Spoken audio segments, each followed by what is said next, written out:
Testing. This is on.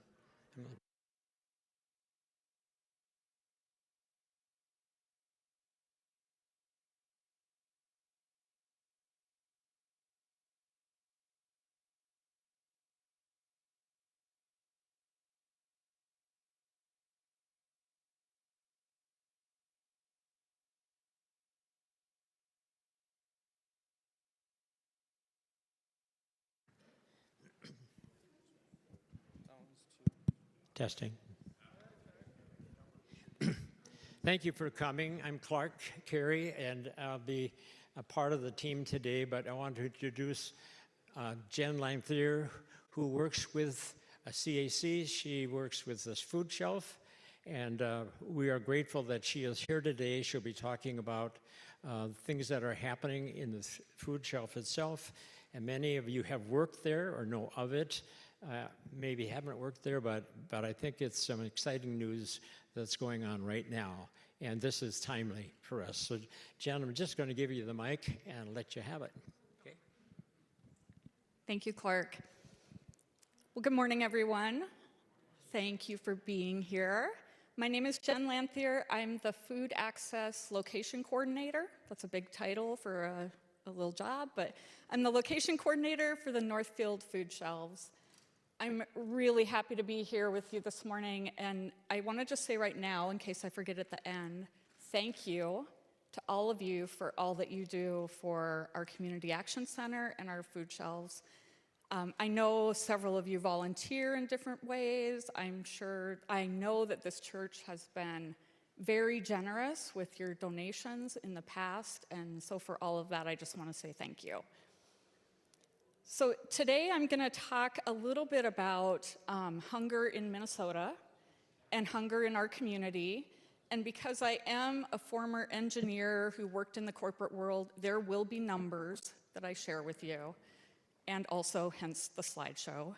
I want to talk specifically about what the CAC food numbers are for the year we just completed, 2024. And then a little bit about how you can continue to support CAC in the year ahead. So I want to start with some results from a survey that Second Harvest Heartland did this past year. It was called the Minnesota Hunger and Food Insecurity Survey. So another big name.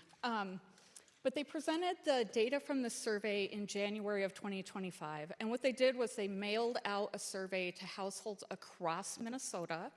I believe they had about 16% of those households responded to the survey, just so they could get an idea of what food insecurity looks like in Minnesota.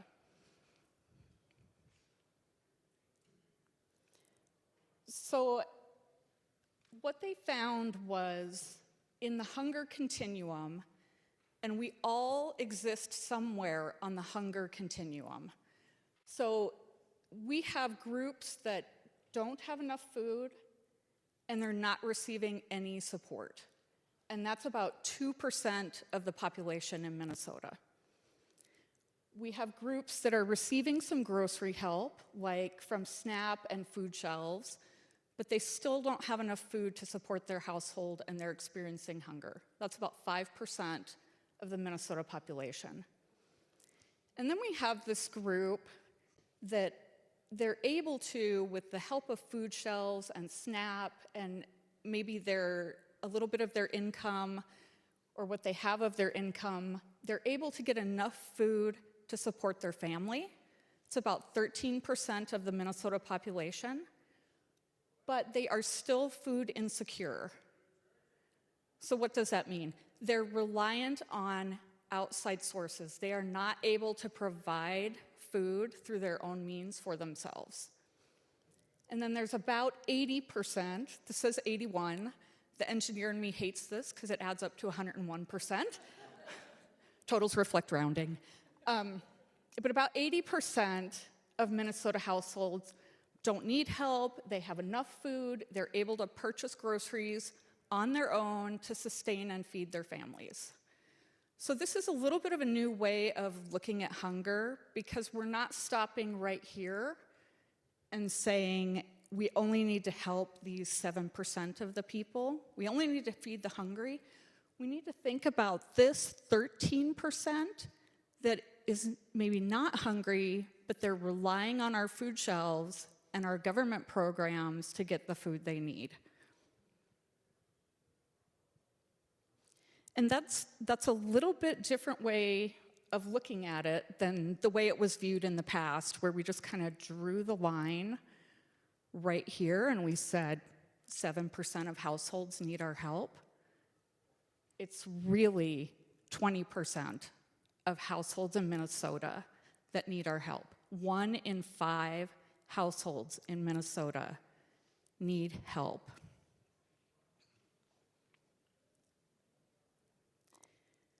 So this one's a little bit of an eye chart, but I just wanted you to see, they broke it down. Second Harvest broke down their data results by regions, and it's pretty consistent across Minnesota that we're in about the 1 in 5 household range in every region of our state. Now, if you're like a data geek and you want to really get into the numbers, you could think about all the footnotes that might go with that. Like, this doesn't include people who are experiencing hunger but don't have an address, so they couldn't complete the survey. So these numbers might actually be slightly more optimistic, in my opinion, than what reality is.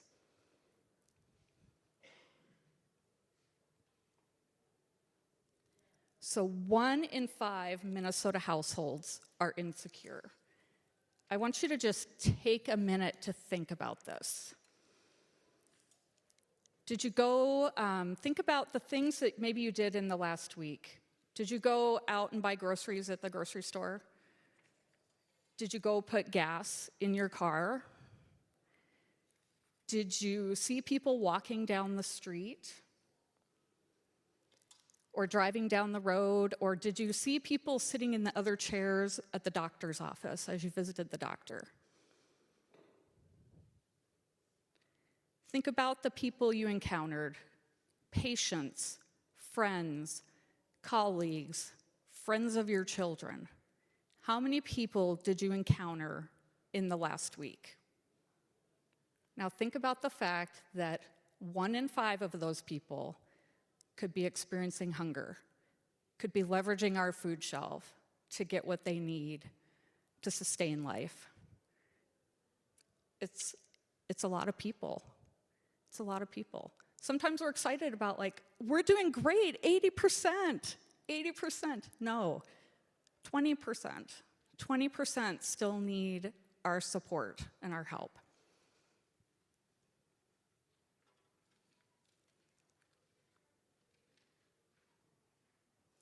So how does the CAC fit in?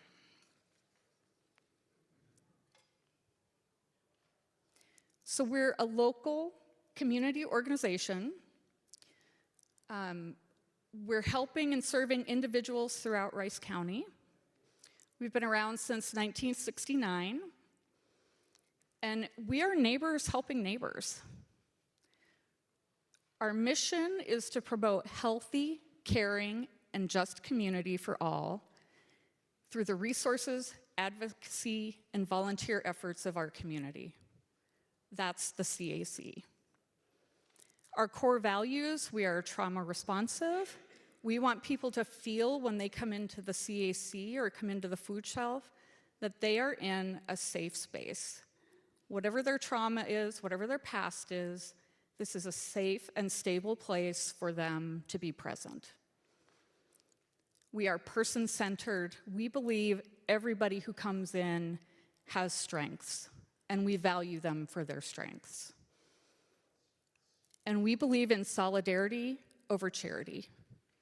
We are there to walk alongside people, not to just give them handouts. We want to walk alongside people in whatever their journey is, whether it's recovery, or they're looking for housing, or they're food insecure.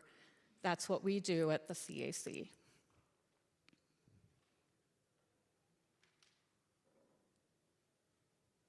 So now we get into the numbers. So what did the CAC do in 2024?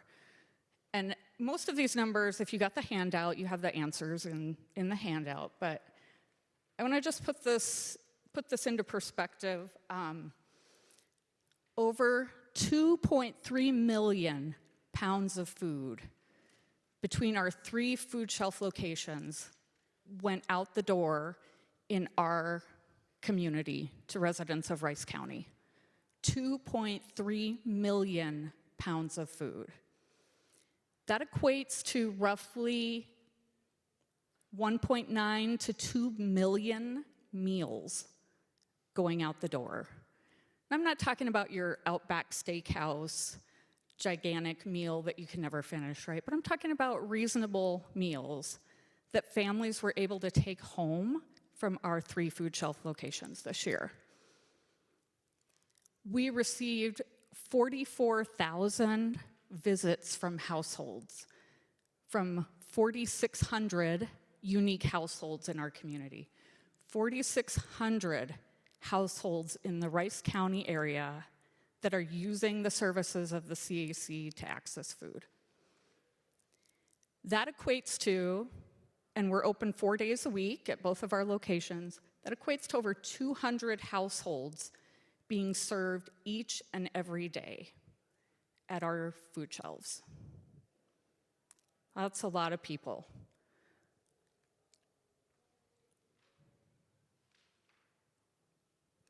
So how do we do it?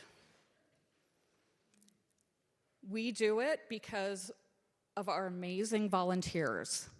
We do it because we have people in our community that care deeply about living the words of Christ, where, did you see me hungry and did you feed me? Did you see me in need of clothing and did you give me clothes? We have a community that just lives that every day. So in 2024, we had 12,000 volunteer hours. I can tell you, if the 3 of us on staff at the Northfield Food Shelf had to do it all ourselves, we would not be walking right now. But because we have such a great volunteer community, we're able to make it work. And then I want to teach you just a piece of new math. 1 equals 9.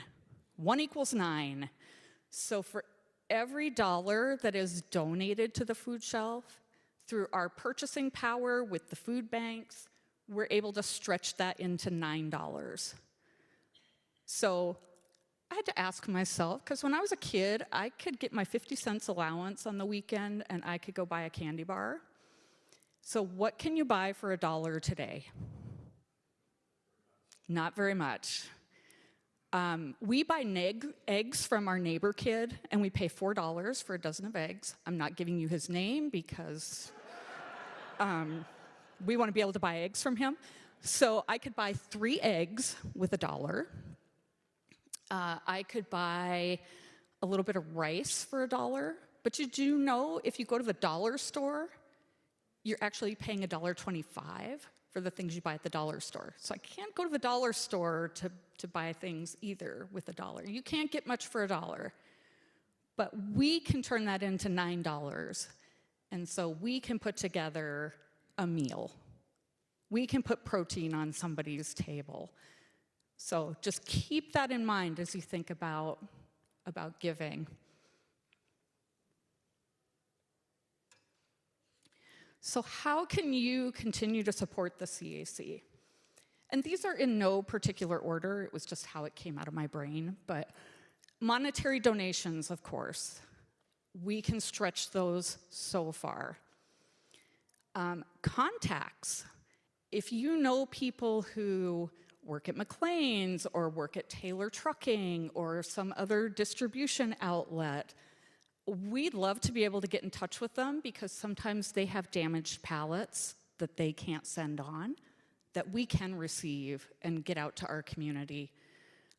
Or if you know farmers who have extra crop, or if you yourself have a nice garden and you don't want all of the hot peppers that you grew, we'll take those things at the CAC and we'll get them out to the community.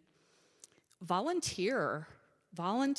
Go onto our CAC website check out the volunteer page. There are all kinds of opportunities to volunteer.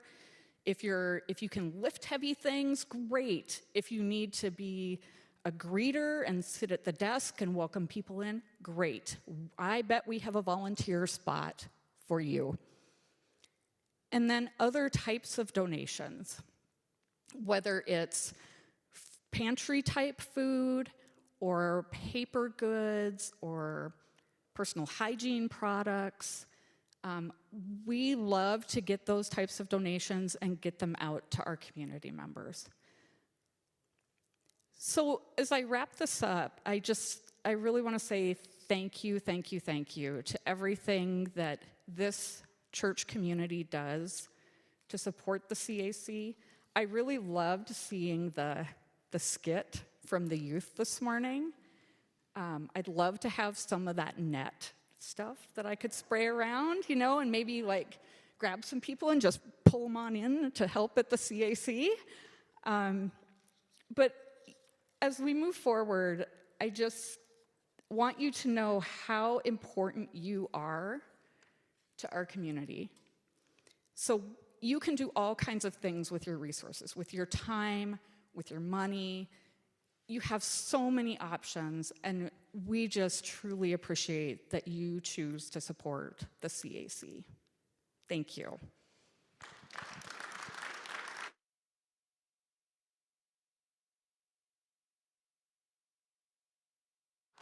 Are there any questions that you want to ask Jen, since she's here? Where are all the different locations? I know, CAC, but where else? So we have our main food shelf at the CAC. We have a food shelf down in Faribault, and I can't remember the address off the top of my head, but it's really easy to get to.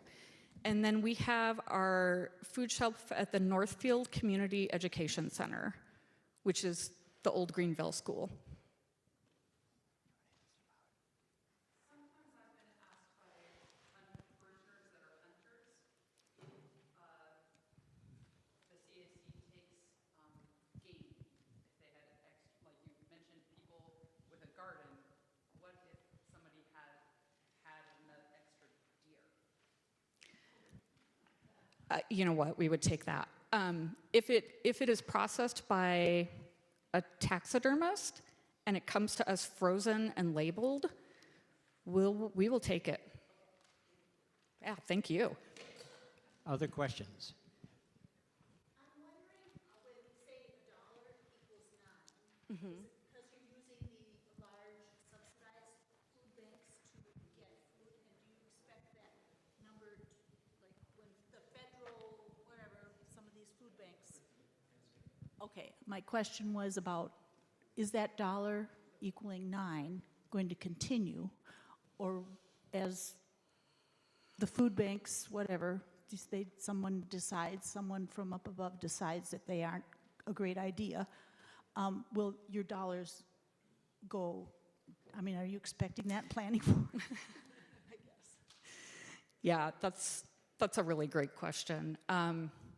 We know that food programs and programs in general that help the poor are volatile right now, maybe is the word. And so I don't know if our 1 equals 9 will go down. I personally think whatever happens at the food banks is going to trickle down to us. We are able to make 1 equal 9 because we can use the food banks. And so we get great pricing on bulk items. So as the food banks see an impact, that will definitely trickle down to us. Yeah. Okay, Dottie.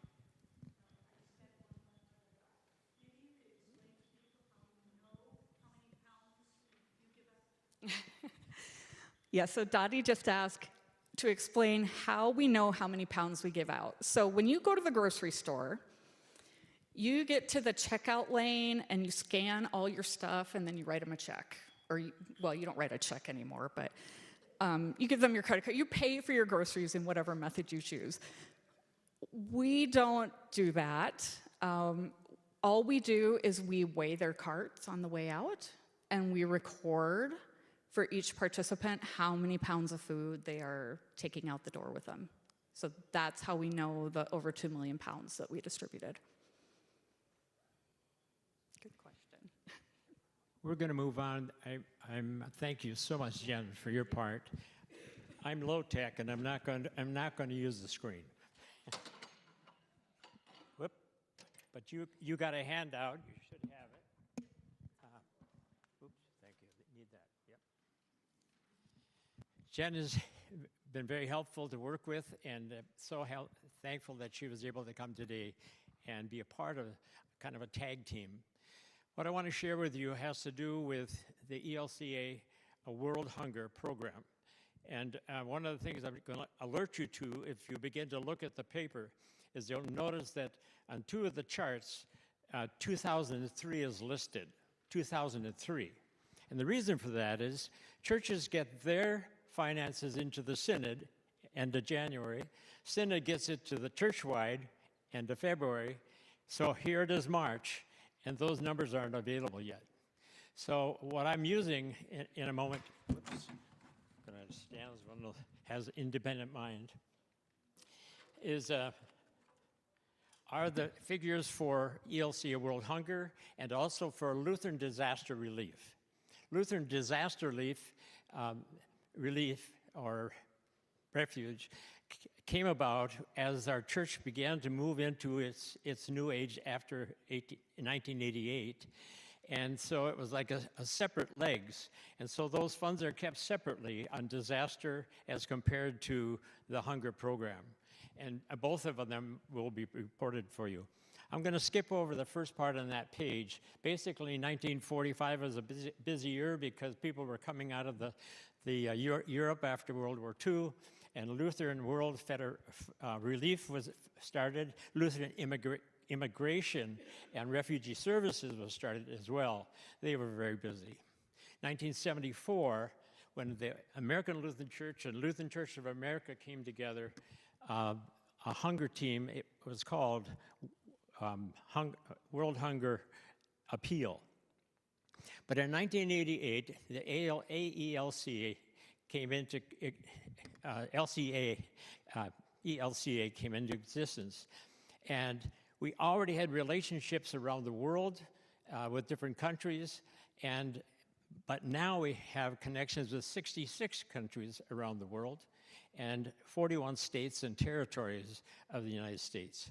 You can read that information in that first paragraph, but what I want to go on to right away is if you'll open up your little packet to the two inside pages.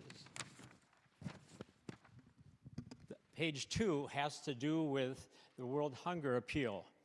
And on the left-hand side is all the revenue that came in 2023. And I'm not going to go through all those categories, but that's the primary resources that are there.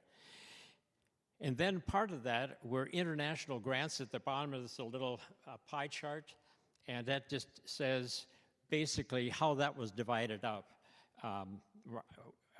Those are the grants that are available. In the right-hand column, you'll notice there's about a $5 million difference. Well, it's simple to explain. During the years of COVID and following, income was down. And so people were setting aside funds, and finally, when we got into kind of the post-COVID in 2023, some of that money that was not used was used in 2023. And so there's a large increase that was used. And you'll notice that there's international program, domestic program, and then categories under the domestic program itself, not the least advocacy.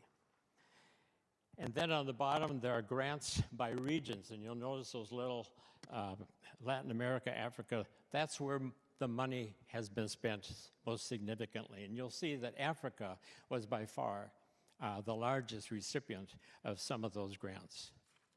On the other page, this is the financial highlights for Lutheran disaster response. And again, on the left-hand side, there was the revenue and expenditures international. And then on the right-hand side, the United States, where that money was spent. Up at the top, the United States international gifts below. So you'll see, again, there was an overage in expansion. Some of those projects, we had in 2023 an incredible number of disasters happening around the world. It seemed like there was always, every 2 weeks or so, something huge, and some of them were in multiple areas of the world. So Lutheran disaster response, let me just say that in this congregation, if you turn back to the very front page, the bottom half of that page, Bethel has faithfully and strongly supported ELCA World Hunger over the years, as well as CAC, as was just related to us. And I grouped the giving from Bethel between 2020 and 2023, $24,356. The highest year was the earliest year, and that was like almost $9,000. This year, we challenged the congregation, this last year, because it was the 50th anniversary of the ELCA World Hunger. And we challenged the congregation to raising $20,000. And that was a council-supported decision. And you'll note that we actually raised $21,395. Part of that was money that came in the Advent alternative gift fair, around $4,000 some dollars, different kinds of products, but it's totaled in there. But along with that, notice the disaster response. We really had 2 appeals for disaster response, one in the spring and one in the late fall. And that together was over $7,300.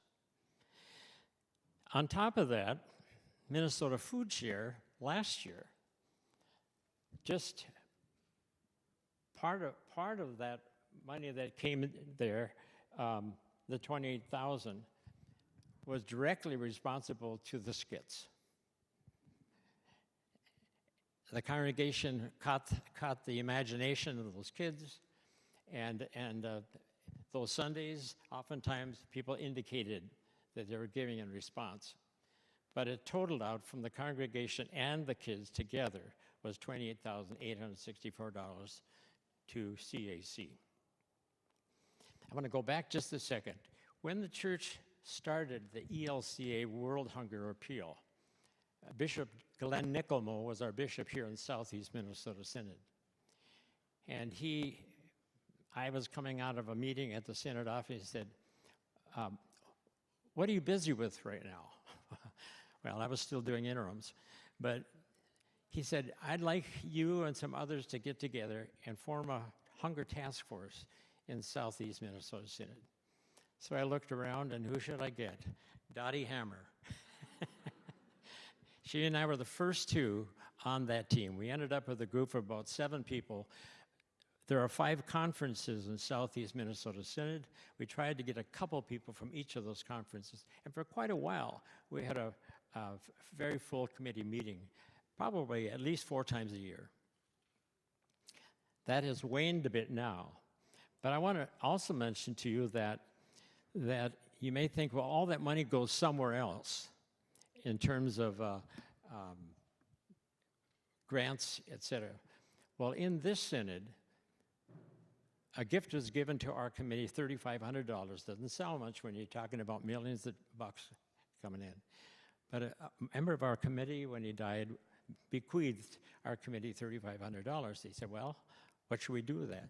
So what we did is divide that money up into $500 chunks as kind of starter money, seed money. And we notified the synod that they could apply for one if they were starting a food shelf in their community, if they were doing something in their church already, or if they had some other that involved the community but also the church. Didn't take long to get people who wanted a shot at that. This year, there were 9 of those congregations that received because of an added gift of $1,000. It doesn't sound like much, but in many of our smaller congregations, immediate access to a food shelf is not as easy to get to. You get out in southwestern Minnesota or even our small towns in this part of the state. And so there were a lot of requests. And it's not like, oh, here's your $500. They need to fill out forms, a request, explain who's doing it, what they're going to do, whether it's a food shelf or some other program within the community. And then they need to report back if they're given that $500. And they need to be accountable. Let us know how you use that money. And if they need to ask a second time, they could do that. But most of the time, they were often going, if they're small operations. We were fortunate in that Grace Lutheran Church in Mankato had a program going out of their kitchen. And it was quite an operation. We were there for one of the days of putting together burritos. And they did them by the hundreds, froze them. And then one of the guys who was kind of in charge of that little program would deliver to different areas of the city at homeless people that they knew needed a hand up. And so this operation went on for a while. They filled out a form, and they were given one of the only larger requests. So they were given a gift of $8,000. They were trying to get a food truck or a small truck they could convert and for delivering food, and so it was a very exciting thing to be able to, one of those in the nation. Accessing all of this is so very, very important. I want to share a couple other quick things with you. We've got about 5 minutes or so. Why do we do this? I don't mean we, us, but why does the church do that? We are a church that lives by faith. We are a church that believes the message of the Scriptures. And on and on and on, as you look through the Scriptures, you'll find passages that talk about feed the hungry, clothe the naked. Jen referred to that scripture passage out of Matthew 25 earlier. I discovered a little story. A seminarian happened to be James Wallace, who started Sojourners. And James Wallace, while he was a seminary, asked the professor, could we get an old Bible that's just kind of falling apart and you know you're either going to burn it or destroy it? And he said, sure. And so they took a scissors to that Bible. And they cut out every reference to the poor, poverty, hungry, naked, and went on and on. Over 2,000 references they found. They had what I would call a holy Bible by the time they got done. Well, the American Bible Society produced a Bible called the Poverty and Justice Bible. They went a step further. I got to set this down. As you look through this Bible, there are all kinds of underlined verses in orange. These are all passages that have direct reference to the hungry, the naked, the thirsty, the stranger. And I purchased this Bible, I think about 1998. I've used it when I've done workshops. I think I did it over at Phil's church with a confirmation class a couple of years ago. And it's just been a helpful thing. But again, it's emphasizing that we are a denomination that's centered in the Bible. We're centered in the message of Jesus Christ, the message of salvation, but also the message of justice. And so charity and justice are kind of two sides of a coin in my understanding of the Scriptures and of our life together as people of faith. Charity and justice work together. In the Bible, today was a perfect day to do this. Good Shepherd, a Good Samaritan Sunday. I wasn't even thinking about that until I saw the bulletin. Thank you, Inger, for your part in that today as well. There are other passages for me that are very important. The Matthew 25 one. When did you see me naked? When did you see me thirsty? When did you see me a stranger? And Jesus says, as you did it to the least of these, you did it to me. You did it to me. And so that's really important for us to keep that focused in our minds that that's what's going on. I would need to mention very briefly 3 conversations that I've had.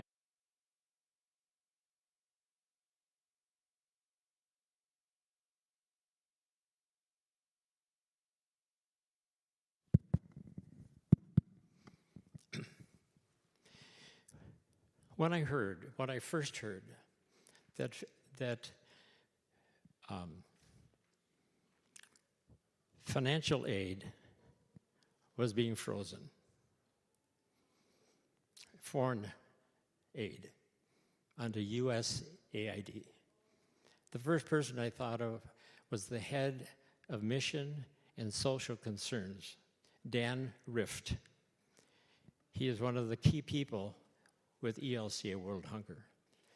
And so I got him and got a hold of him.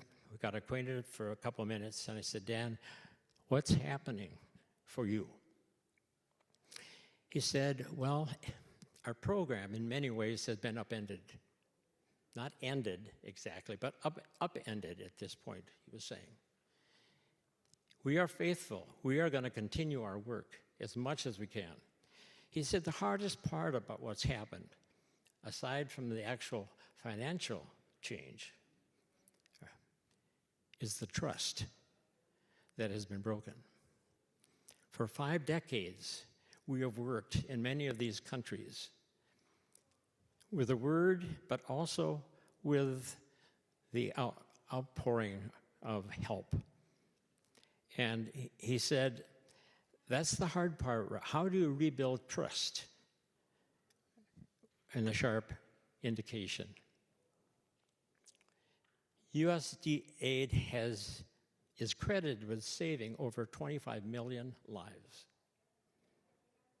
6 million children who have had HIV/AIDS help, treatment. 4.6 million have been treated for children's diseases, ones we don't worry about: polio, TB, malaria. It has been vital for our future. He says, I'm not without hope, and now there's a freeze at that program right now. So we don't know what's going to come of that.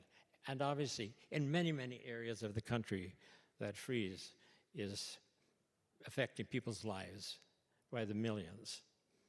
The Supreme Court decision has halted that for right now, because those commitments need to be followed through, because some of those programs have already been handled, but the reimbursements have not come. So that puts them in an incredible quandary for their needs right now. But Dan is a very hopeful person. He said, we are trying to fill the holes, trying to find ways to fill the holes if that continues.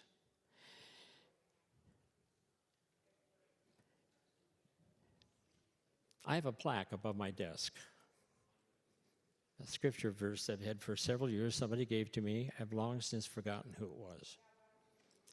But the plaque is from Micah 6:8. So when I sit at my desk and I look up, there it is, right in front of me. And what does it say? He has shown you what is good. What does the Lord require of you?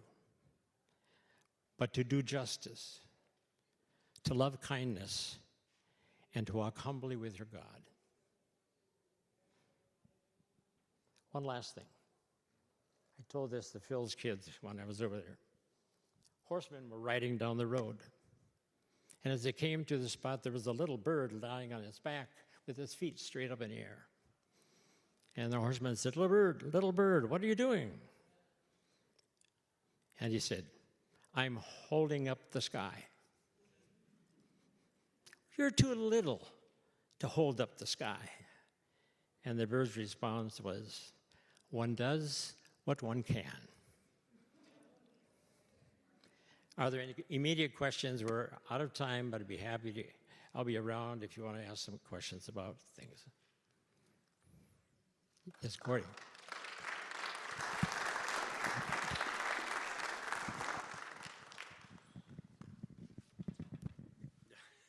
No, just a thank you to Clark for your leadership over the years. You've done amazing work. Thank you, Clark.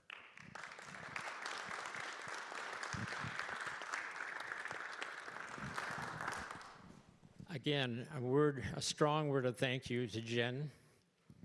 She might be one of the first people you see when you come in the door, or she'll be in back putting things on the shelves, directing people. There's always a crew around there waiting for the truck to come in.